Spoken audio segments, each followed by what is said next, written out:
Coffee Break dan kami masih membahas mengenai kebijakan dan program Kementerian Pendidikan dan Kebudayaan ke depannya. Dan masih bersama Mas Menteri Pendidikan dan Kebudayaan, Mas Anies Baswedan. Tadi jadi pada segmen sebelumnya kita membahas mengenai ujian nasional. Ujian nasional berarti bukan hanya semata-mata masih tetap dilaksanakan atau tidak gitu ya.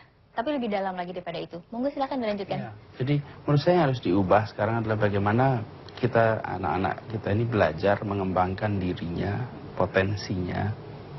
Dan dunia ke depan itu membutuhkan anak-anak yang memiliki critical thinking, memiliki kreativitas, memiliki keberanian. Jadi itu semua yang di dalam cara kita menguji sekarang itu nggak muncul.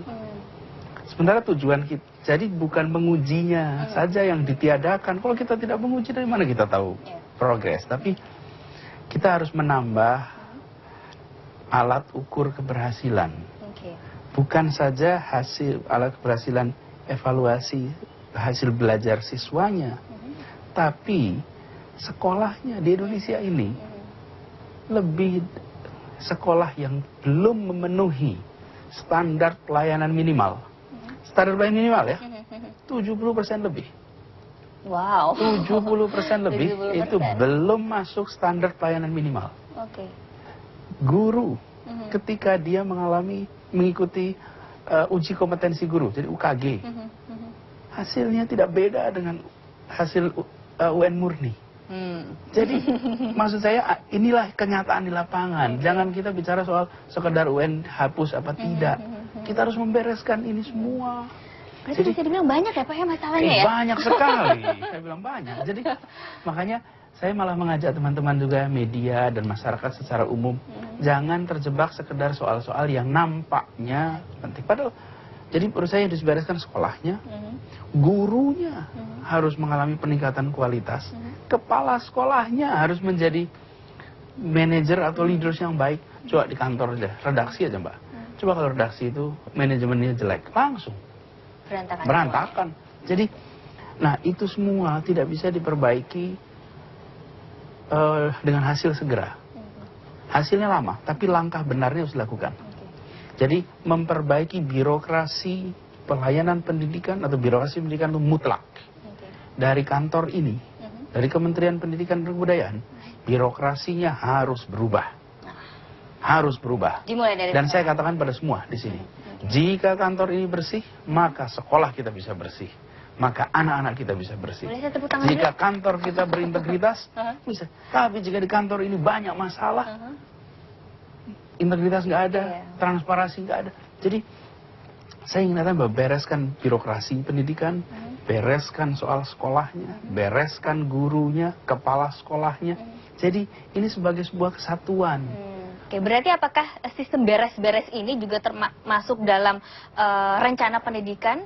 Meningkatkan pendidikan dalam 1 tahun ke depannya? Iya Mbak, bagaimana mungkin kalau di institusi yang mengurusi pendidikan, orang-orangnya nggak memikirkan pendidikan. Mengurusi loh. Artinya pertanyaan sederhana, tahukah kita apa itu kurikulum? Ini yang pada bekerja semua, tahukah kita apa itu kurikulum? Tahukah kita apa itu sistem pendidikan nasional? Tahukah kita tujuan pendidikan ini? Maka itu saya ingin mengajak pada semua, jangan sekedar bicara soal UN. Ada 8 indikator untuk pendidikan kita. UN adalah hanya 1 dari 8. 7 lainnya ini harus kita jalankan. Ada standar-standarnya itu. Jadi saya membayangkan perubahan ini bukan sekedar di anaknya, tapi di seluruh sistemnya, termasuk orang tuanya, termasuk birokrasinya. Jadi saya ingin kita semua berterus terang. Jangan ada yang tutup-tutupi. Karena menutup-nutupi soal pendidikan memiliki konsekuensi terlalu panjang untuk masa depan bangsa. Masa depan bangsa ini yang dibicarakan ya. Nah, satu bisa dibilang kalimat yang sering terdengar dari Mas Menteri ini adalah mengenai gerakan semesta. Sebenarnya apa itu gerakan semesta? Ya, jadi saya mengajak mari kita semua lihat pendidikan bukan sekedar sebagai tanggung jawab pemerintah, tapi sebagai tanggung jawab semua. Dan fungsi pemerintah menjalankan program, menjalankan hal yang menjadi tanggung jawabnya, tapi sambil menyiapkan platform, menyiapkan fasilitas untuk seluruh rakyat terlibat. Karena menyelesaikan masalah pendidikan tidak bisa sendiri pemerintah.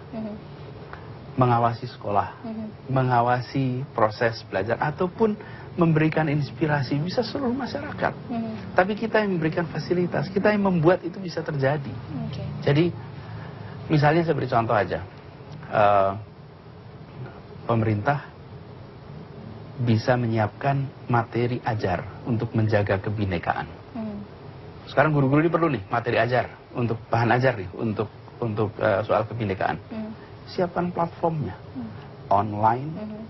Seluruh masyarakat yang memiliki informasi soal adat istiadat dari manapun isikan di situ. Jadi tidak harus orang dari pemerintahan yang mengumpulkan. Pemerintah menyiapkan. Dari mana saja dibuatkan entry-nya Anda isi. Itu yang biasa Wikipedia gitu misalnya.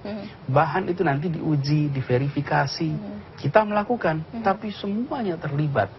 Jadi guru-guru di seluruh Indonesia kalau mau mengajarkan kebinekaan, mengajarkan contoh persatuan Indonesia, kemanusiaan yang adil dan beradab, itu contoh-contohnya konkret. Siapa yang mengumpulkan?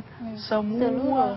Jadi semua orang bisa menyiapkan bahan itu dan semuanya akan bisa berkata, saya ikut terlibat di dalam mendidik anak-anak kita untuk mencintai negeri ini, untuk punya perasaan cinta tanah air. Itu contohnya. Jadi dengan begitu gerakan semesta, semua masyarakat terlibat, merasa memilikinya, rasa memiliki juga lebih tinggi. Tapi bukan berarti mengurangi yang dikerjakan pemerintah. Pemerintah jangan kemudian itu apologi.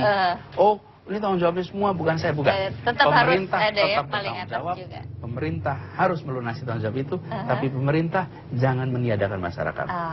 Berikan ruang untuk masyarakat. Ini perbincangan semakin seru dan menarik, tapi kita harus jeda sejenak, Mas Anies. Pemirsa juga jangan kemana-mana, kami akan segera kembali setelah yang berikut ini hanya di TV One.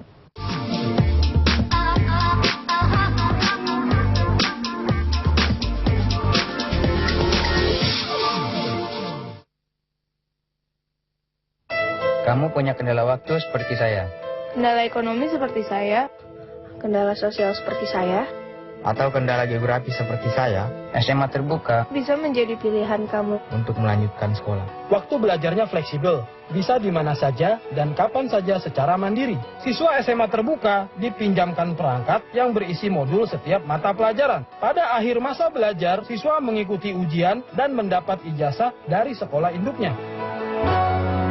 Era baru peningkatan kesejahteraan masyarakat kurang mampu, pemberian simpanan untuk menjangkau seluruh keluarga kurang mampu, serta peningkatan layanan kesehatan dan pendidikan merupakan prioritas pemerintahan Jokowi JK. KPS secara bertahap akan berganti dengan kartu keluarga.